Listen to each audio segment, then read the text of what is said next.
Rumor has it that the reason Apple dropped the fingerprint sensor from the iPhone X is that the company didn't want to put it on the back of the phone, and that the technology required for underglass fingerprint sensors wasn't good enough yet. So Apple ditched fingerprints altogether, and went solely with its Face ID technology for biometric security, which had been in development for several years. But that doesn't mean fingerprint readers are dead.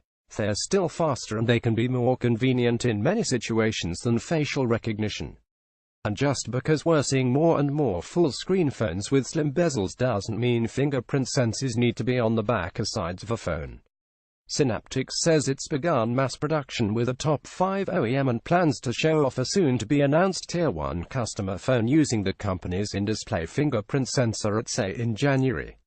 The press release is a bit vague, since it doesn't say which OEM, but even if the company is working with one of the biggest players in the smartphone space, that doesn't necessarily mean they'll use it in a flagship product like the Samsung Galaxy S9. Maybe one of those companies wants to try out the technology on a mid-range phone first to see how well it's received.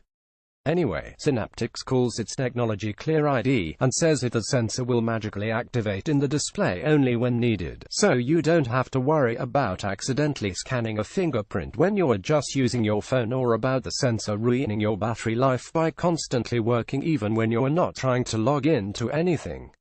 The solution also works with wet, dry and cold fingers, and the company says it's twice as fast as 3D facial recognition, although that will likely vary depending on the face scanning technology that's being used.